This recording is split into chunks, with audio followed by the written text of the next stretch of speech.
recruitment. Okay, so in the last episode, which I will post the link around this so you can go and find it if you want to, was that we talked about how to identify and figure out what your childcare options were and what you wanted to go for, and there were the key things that we were thinking about in that process, and then our options that were relevant and what we could do, what we need to think about, what we need to factor in order to get a good solution in place. So what we're going to do in this episode is we're going to talk more about going down the nanny route, because obviously that's my area of expertise. That is where hopefully I can help you shed some light onto this whole massive industry of confusion, basically. And quite often when you start in here, you're jumping in the deep end and you don't really know what you're looking for. All you know is that you need some help. So there are two key steps we need to think about. The first one is getting your facts and figures straight and ready to go. So you'll have done that hopefully using, if you followed through with the first video, you would have been able to kind of have got clear on that. Things like the days that you needed, the hours on those days, and the duties that you were kind of looking for somebody to fulfill on. The second thing that you need to get clear about is basically do it yourself or go for an agency. And that's quite difficult. You know, I can't tell you what to do, can't tell you which one to go down. What I'm going to do in this session is just outline the sort of, not so much the pros and cons of each, but to try and give you a flavour of what you do in each section. And if you do go down the DIY route, what you need to think about, and if you do go down the agency route, what you need to make sure your agency is delivering on, making sure what you're paying for is what you get. Okay, so let's think about DIY. So do it yourself, right? Okay, you need to think about your ad. First of all, so you know when you need somebody to help you, you know what the duties are, and you know what days and hours they are. So that's awesome. We've nailed that. You now need to write your advert, and so think about if you were looking at a job, what do you want to see? So you can go to our website if you want, take a look at how we go about jobs, or just Google across one of the many platforms for a job ad to kind of give you some inspiration. You want to outline key information, and you want to be honest. Get your personality across. So you don't want to kind of get somebody under the expectation, the pretense that it's going to be 20 hours when it's actually only going to actually be 17 a week. You need to go in being really open and honest and clear about what it is for them, and also what your expectations are. So if you need somebody to help you with your housekeeping or to walk your dog, pop that in. You know, go for it. Put it in there. If you don't put it in there and then you throw it, you kind of bring it up in an interview, they might go, no, that's not my remit. So, for example, a traditional one that gets a bit complicated is with a traditional career nanny. So career nanny is very focused on the development goals of smaller children. So when I say that, I'm talking preschoolers. Fantastic, they're normally super experienced with babies, and they can really come in and take over all of that area, and they will do everything in association with your child. But generally speaking, they're not going to be doing your housekeeping, they're not going to do your cleaning, they probably won't walk your dog, but that's because this is their career.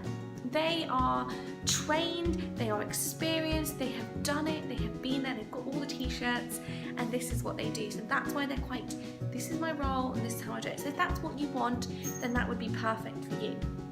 If, however, you need somebody to be a bit more flexible, then think about, then put it in the ad. You don't want to get a career nanny applying for your job when actually you need someone who will walk your dog and do your housekeeping.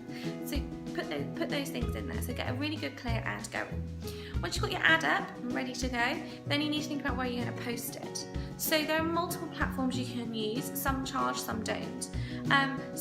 I would recommend using Gumtree, and Indeed is a good job platform as well. Indeed is free. Gumtree you'll have to pay, and the costs vary depending on your locality. But it's worth doing. It is now a very good platform. You get much lower applicant number on Gumtree, but the calibre and the quality is much higher than you do on Indeed. But on Indeed, you reach a lot more people, and every now and again you get a golden gem.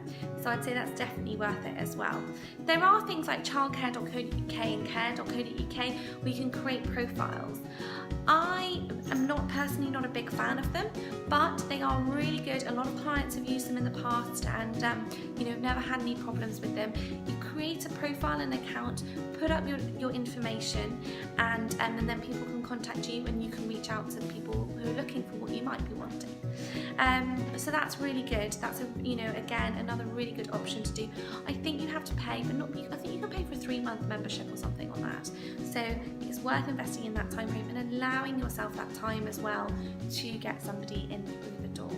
A couple of things that I would suggest are worth thinking about as well as additional points are start dates. Make sure your start date's in there, along with possibly a closing date of the job or when you want somebody to be in. You want to allow enough time between the job starting and when the sort of applications close, or you would like to have somebody in place because if you want to allow for settling in days, which I would recommend. So you want to allow a couple of weeks for settling in, I would suggest, where they can come and help with the pickup, spend a little bit of time with the kids, whatever it is that you want them to do, and just get them settled. So on that first day when you are either back in work or they're picking up on their own, there's no kind of throwing them in the deep end. Everybody feels comfortable, and that's what I would really suggest that is something that you do. So definitely think about all of those things. And then the next thing to do is think about an agency. Right, okay, so say you've decided, don't want to do this, I'd like to pay somebody to do that for me. So how are you going to go about finding the right agency for you that aligns with your beliefs and what you want? I would recommend doing a Google search, a search on Facebook and on Instagram as well. Now that things, we are moving forward in terms of social media, you are able to find maybe smaller or more or different agencies across social media platforms. So it's worth looking across sort of a broader range than just Google. I would also ask your friends at the school playground, look for recommendations. If there's anyone endorsing anybody else, do they say, are you so and so? Ask the nannies that you see on route or in the activity club you go to, and ask for their help as well, because they're in the industry and people have been already through it. You may as well pick their brains, is what I would do. When you've got a short list together, so say there are 3 main agencies that you like the look of, give them all a call and just see what you think. Do you like them? Is the person on the phone nice? Do they seem invested in you? Do they seem to value your job? What have they said to you? Have they been quite prescriptive about what you need to say?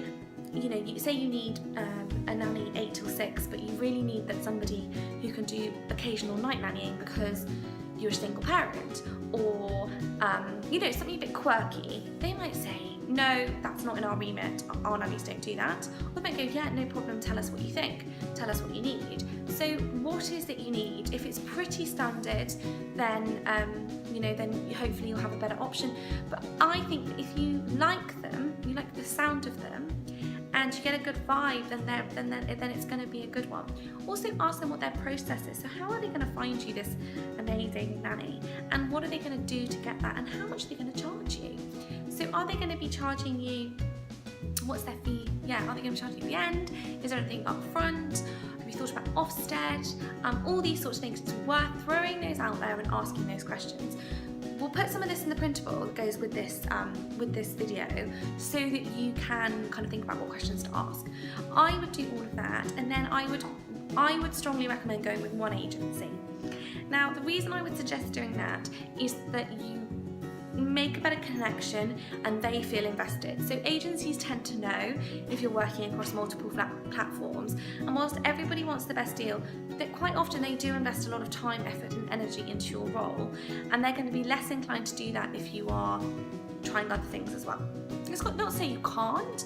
None of them, I don't think many have clauses. We don't have clauses that exclude people that are looking elsewhere. Obviously we would want to work one-on-one, but we don't, we wouldn't eliminate somebody on that basis. So some of the things that we do that are worth thinking about is we have a 4-stage recruitment process. So what's their recruitment process? I would ask about that. We do a home visit, so we come and meet you. How invested are they in you and your children? Have they asked for a form or anything like that? So that's kind of what I would do. You've got 2 main options, DIY or agency. Get all your facts and figures together and go with that. In the next video, so next week, we're going to look at kind of interviewing, questions to ask, and all of that good stuff. But yeah, I hope you found this really useful. If you've got any questions, you can contact us directly or comment on the post and we'll get back to you. But as I said, there's a printable to go with it to help you get through that checklist, and we'll go from there. So thank you so much and good luck.